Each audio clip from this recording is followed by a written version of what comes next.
A 12-year-old black boy is walking home from school. No crime, no threat, just a backpack and a smile. But in seconds, a racist cop tases him to the ground for simply being black. What happens next will leave the entire nation stunned and change one community forever. 12-year-old Jamal Brooks had always taken the same route home from school. It wasn't anything special, just a quiet sidewalk that curved through his neighborhood in the suburbs. He usually had his earbuds in, bouncing his head gently to music while keeping an eye on the cracks in the pavement so he didn't trip. He wasn't doing anything wrong. He wasn't even running late. Just a kid, walking home in his school uniform, with a half-empty backpack slung over one shoulder and a bag of chips in his hand. But on that particular afternoon, something shifted. Something he didn't see coming. A patrol car slowly rolled down the street behind him. Jamal noticed it in his peripheral vision, but he didn't think much of it. Cops cruised the area sometimes, and he was used to seeing them. But today felt different. The car didn't pass him. It slowed. Then it stopped. A voice barked out from the window, "Hey, you! Stop right there!" Jamal paused and turned around, confused. He pointed to himself, not sure if the officer was talking to him. "Me?" he asked. The officer didn't answer. He stepped out of the vehicle, one hand already on his taser. His other hand motioned Jamal to get on the ground. The boy stood frozen. He hadn't done anything wrong. There were no stolen items, no suspicious behavior. He had a math textbook and a juice box in his backpack. But the officer didn't see a student, he saw a threat. Jamal tried to speak, to ask what was going on, but his voice trembled. Before he could even finish the word, "Why?" the officer pulled the trigger on his taser. Two metal prongs shot out and pierced Jamal's thin frame. His small body convulsed and dropped to the concrete with a sickening thud. He screamed in pain, his arms twitching uncontrollably, his bag of chips scattering across the sidewalk like broken glass. A few bystanders saw it happen. One woman ran out of her house, yelling at the officer to stop. Another man began recording on his phone. The shock on their faces was immediate. This wasn't a hardened criminal. This was a child, no taller than 5 feet, shaking on the pavement, crying out for his mom. The officer didn't check if Jamal was okay. He didn't ask any follow-up questions. Instead, he radioed in a report that he had a non-compliant suspect. He called for backup. No weapons were found. No crime had been committed. The only reason Jamal was lying on that sidewalk was the color of his skin. Minutes later, paramedics arrived. Jamal was still conscious but in pain, trembling from the taser shock and the fear. When his mother arrived at the scene, she dropped to her knees beside him, sobbing, not understanding how her baby boy had gone from walking home to being treated like a criminal. She tried to speak to the officer, but he turned away, claiming protocol and procedure. News spread fast. By evening, the cell phone video had made its way online. Outrage erupted across social media. People were furious, not just because of what happened, but because of how easily it could have been brushed under the rug if no one had recorded it. A child had been brutalized for no reason, and the officer didn't even blink. In the following hours, Jamal was taken to the hospital for observation. Doctors found bruising along his chest where the taser struck, and he complained of sharp muscle pain and dizziness. But it was the psychological damage that couldn't be measured. He clutched his mom's hand, terrified to be left alone. He kept asking the same question over and over, "Why did he do that to me? I didn't do anything." There was no good answer. His mother, Latasha, sat silently beside him, rage and sorrow twisting inside her like a knot. She had taught her son to be respectful, to speak politely, to never run, never argue. But even that wasn't enough. Not when the person behind the badge saw blackness as danger.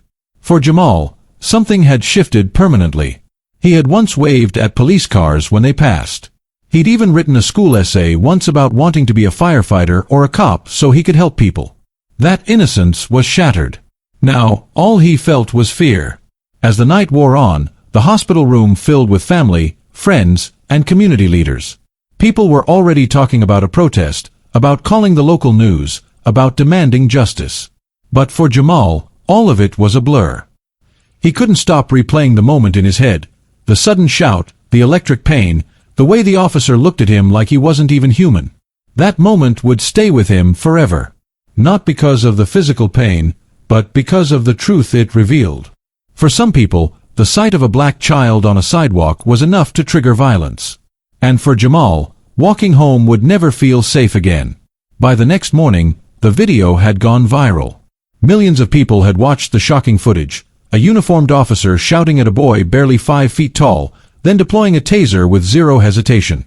The clip was short, just under 30 seconds, but it hit like a punch to the gut. Social media exploded with hashtags. Hashtag justice for Jamal, hashtag walking while black, hashtag black children matter. Celebrities reposted it. Activists demanded accountability. But amid all the noise, it was the local community that burned with the most anger. Within hours, parents gathered outside the police precinct demanding answers. Many of them had children Jamal's age. They imagined their own sons and daughters in his place, kids who walked the same streets, wore the same backpacks, and loved the same cartoons. The thought that something so violent could happen to a child doing absolutely nothing wrong shattered any remaining illusion that their neighborhood was safe for black kids. The school Jamal attended issued a brief, carefully worded statement calling the incident disturbing and promising to support the family. But students weren't interested in soft language. That afternoon, dozens of them staged a walkout. They carried signs that read, "We are not threats," and "Protect us, don't hurt us." Some teachers joined them, tears in their eyes, holding hands with children who had come to school that morning scared and confused. Meanwhile, Jamal remained at home with his mother, still recovering from the physical effects of the taser and the trauma it left behind. He barely spoke. He didn't want to go outside. He flinched at sudden sounds. The joyful energy he once had, the kid who used to race the school bus home and belt out songs in the shower, had gone quiet. And that silence was almost unbearable. His mother, Latasha, tried to shield him from the media storm, but it was impossible. Reporters camped outside her home. News trucks parked along the curb. Every outlet wanted an exclusive. She refused interviews at first, unsure who to trust, but the pressure mounted. People were calling her a hero for staying calm, for speaking up, for not letting the system silence her. But she didn't feel like a hero. She felt like a mother watching her child break, powerless to stop it. Community organizers stepped in to help. They connected the family with legal representation and trauma counselors. A local pastor opened his church to hold town hall meetings where residents could speak out. One after another, black parents stood up and told their own stories, about their kids being stopped, questioned, followed, accused. Everyone had a story. This was not an isolated incident. It was part of a pattern, and now the whole country was paying attention. The police department, under mounting pressure, issued a statement calling the incident under review. The officer involved, whose name had not yet been released, was placed on administrative leave. They cited department policy and claimed that the use of force was within protocol pending investigation. But no one was satisfied with that. How could protocol justify tossing a child? Civil rights groups demanded the officer's name be made public and that criminal charges be considered. Legal experts weighed in on television, calling the act excessive force and a potential violation of Jamal's civil rights. But beneath the legal arguments was a deeper, more painful question. Why was a black child seen as a threat in the first place? Jamal's case became a symbol, not just of police brutality, but of the broader fear black families felt every day. The kind of fear that made mothers give the talk to their children at an early age. Don't talk back. Don't run. Keep your hands visible. Say, "Yes, sir," and "No, ma'am." It didn't matter how polite or well-behaved a child was. Skin color often overruled character in the eyes of authority. Protests began forming not just in Jamal's town, but in nearby cities. People marched with pictures of Jamal taped to their shirts. They lit candles and held moments of silence. Some carried toy backpacks filled with school supplies as a reminder of what Jamal had been carrying when he was attacked. Others wore T-shirts with the words, "Am I next?" Despite the anger, the protests remained peaceful. There was a dignity in the rage, rooted in generations of injustice, yes, but focused now on protecting a child whose life had been altered in an instant. The goal wasn't just to punish one officer, but to change the system that allowed it to happen. Still, tension lingered in the air like smoke. People wondered if anything would really change. Would the officer be held accountable? Would the department admit wrongdoing? Or would this be another name added to a growing list of victims whose stories sparked outrage but led to nothing? In the middle of it all was Jamal, a boy who should have been worried about homework and video games, now carrying the weight of a movement. He hadn't asked for any of this. He just wanted to walk home in peace. But now his pain had a spotlight, and the world was watching. The official response came days later, but it was far from what the community had hoped for. A brief press conference was held, where the police chief read from a statement that felt rehearsed, hollow, and strategically vague. The department expressed concern over the incident and stated that the officer had followed protocol based on what he perceived to be a threat. The word perception echoed across newsrooms and online debates like a warning bell, an excuse disguised as explanation. The officer was identified as Deputy Mark Rollins, a 10-year veteran of the force with a history that was quickly pulled into the public light. Community members unearthed prior complaints against him, mostly minor, but one involved another black teen who had claimed he was stopped without cause and harassed during a traffic stop. That case had quietly disappeared, filed away and forgotten. Now, those old records became relevant again, painting a clearer picture of a man who had long operated under the radar with little scrutiny. Despite the mounting backlash, the department refused to charge or arrest Rollins. Instead, he remained on paid administrative leave pending the results of an internal investigation. That term, internal investigation, struck many as code for delay, deflection, and ultimately, dismissal. People had seen this cycle before, the slow crawl toward nothing. The system, it seemed, was already closing ranks. But this time, something was different. Civil rights attorneys joined the case and filed a formal lawsuit against both the officer and the department. The legal team argued that Jamal's constitutional rights had been violated, specifically the Fourth Amendment protection against unreasonable search and seizure and the 14th Amendment's Equal Protection Clause. They demanded criminal charges, public accountability, and systemic reform. The lawsuit put pressure on the city in a way protests alone couldn't. Money, reputation, and liability were now on the line. In response, the city government held emergency meetings behind closed doors. Officials debated whether to distance themselves from the department or defend it. Some wanted to weather the storm quietly. Others, facing re-election and mounting public outrage, knew silence would cost them politically. The mayor finally issued a televised address, calling the incident unacceptable and vowing full transparency. But even that felt performative to many who had heard those promises before: words without action, change without consequence. Meanwhile, the Department of Justice announced it would monitor the case closely, citing growing concerns about racial bias in local law enforcement. A federal civil rights inquiry was initiated, an extraordinary step that rarely happened without national pressure. That announcement reignited the fire in activists, who saw it as proof that the fight wasn't in vain. As the weeks passed, Jamal's story continued to dominate headlines. News outlets ran interviews with trauma specialists, civil rights leaders, and former officers who spoke candidly about the toxic culture inside some departments. Anonymous sources within the force began leaking details. Some officers reportedly admitted privately that Rollins had overreacted and should never have drawn his taser. Others stayed quiet, unwilling to break the blue wall of silence. What became increasingly clear was that the department's initial instinct had not been to seek justice, it had been to protect its own. Body camera footage had existed all along, but it wasn't released until nearly 3 weeks later, after mounting legal threats and relentless public pressure. When the video finally surfaced, it confirmed what many had already feared: Jamal had done nothing threatening. He hadn't run. He hadn't resisted.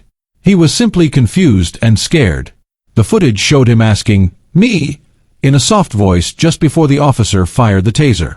The release of the footage sparked another wave of protests. What had been seen as a possible misunderstanding was now undeniable abuse.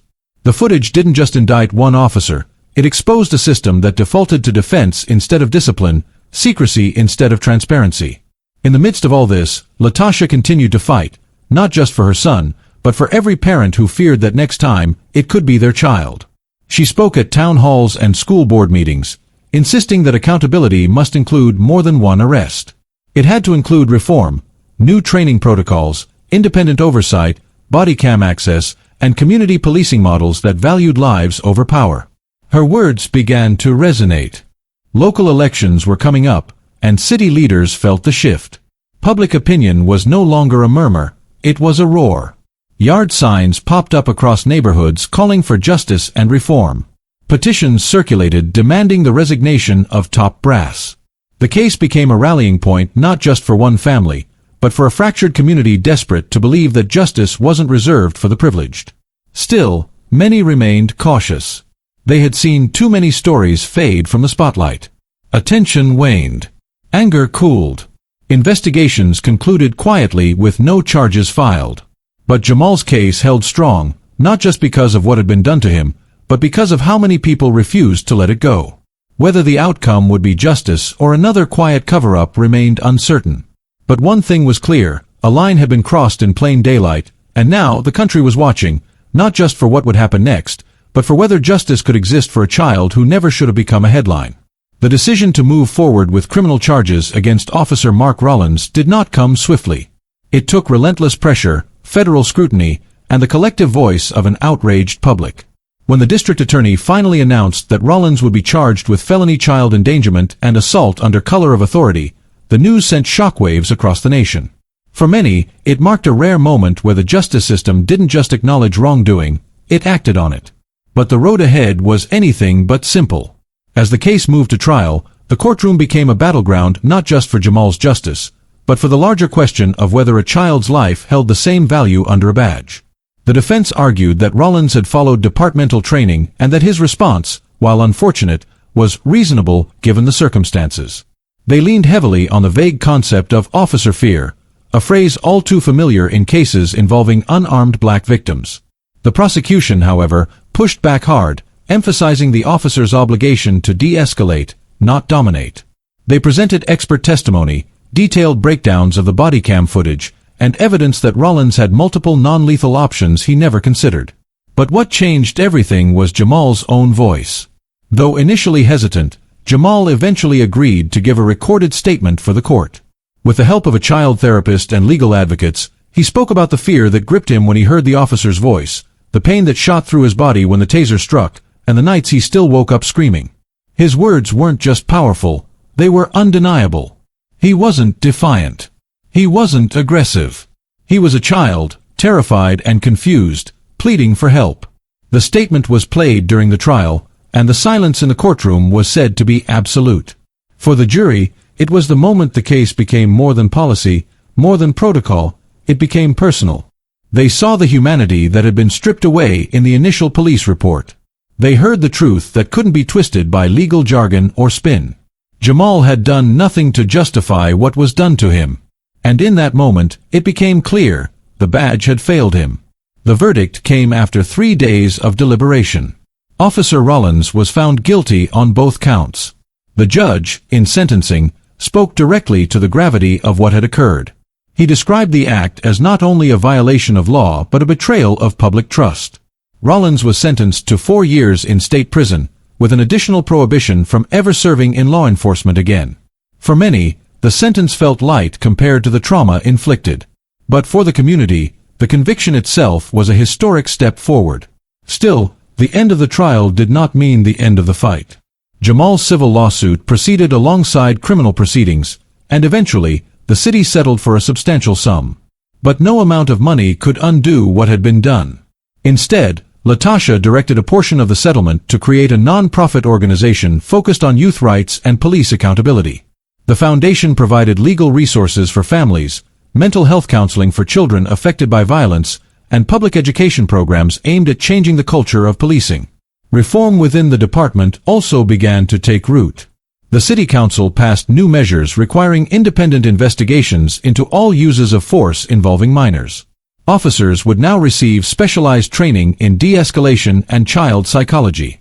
Most importantly, a civilian oversight board was created, giving community members real power to review misconduct cases. Across the country, Jamal's story became part of school discussions, town hall meetings, and police academy case studies. His name joined a growing list of young black lives affected by a system too slow to see their innocence. But his case also became something more, a catalyst for conversation, for reform, for hope. Years later, Jamal began to regain his confidence. With therapy and support, he slowly returned to school, reconnected with friends, and began speaking out about his experience. What happened to him had been unfair, traumatic, and deeply scarring, but it had also awakened a fire in him to protect other kids like him. He wanted to study law, to become someone who could stand between injustice and the vulnerable. His journey was far from over, but it had shifted from survival to purpose. For the community, the scars remained.